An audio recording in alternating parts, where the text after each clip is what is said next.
పవన్ కళ్యాణ్ గారు తెలంగాణలో పోటీ చేస్తానని ప్రకటించారు. పార్టీ ఆఫీస్ కూడా రీఓపెన్ చేశారు అక్కడ. సో దాని మీద మీ అభిప్రాయం ఏంటి మేడం అంటే?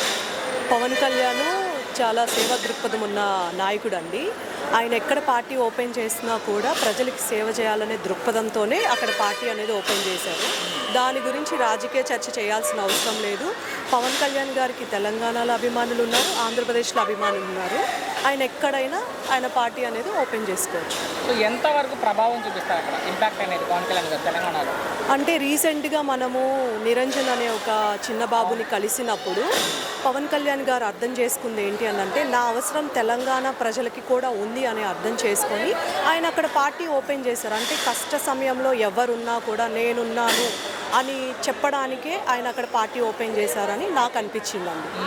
సో ఏపీలోనే ఏం పీకలేపారు పవన్ కళ్యాణ్, తెలంగాణ వెళ్ళి ఏం పీకుతారు పవన్ కళ్యాణ్, ఏం పొడుస్తారు అంటున్నారు మాజీ మంత్రి ఆర్కే రోజా.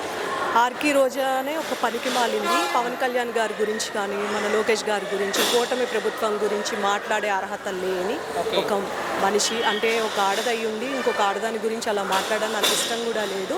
పవన్ కళ్యాణ్ గారు ఏం చేస్తున్నారు అనేది ఆంధ్రప్రదేశ్ ప్రజలకి తెలుసు, తెలంగాణలో ప్రజలకు తెలుసు, మొత్తం తెలుగు రాష్ట్రాల్లో ఉన్న ఆయన అభిమానులకు తెలుసు. ఆయన ఎప్పుడు కూడా సేవా దృక్పథంతోనే రాజకీయాల్లో ఉన్నారు. ఆయన ఎప్పుడు కూడా నాకు పార్టీ కావాలి, నాకు ఒక పొజిషన్ కావాలి, పదవులు కావాలి అని ఆయన ఎప్పుడు ఆశించలేదు. ఆయన ఇప్పటికీ కూడా దృక్పథంతోనే ప్రజలకు అనేది సేవ చేస్తారు. ముఖ్యమంత్రి అవకాశం తెలంగాణలో? అవునండి, ఏదైనా మనము ఇప్పుడు ముఖ్యమంత్రి అవుతారా అవ్వలేదని మనం చెప్పలేం కదా. ఉన్న పరిస్థితులను బట్టి అవ్వచ్చు, అవ్వకపోవచ్చు.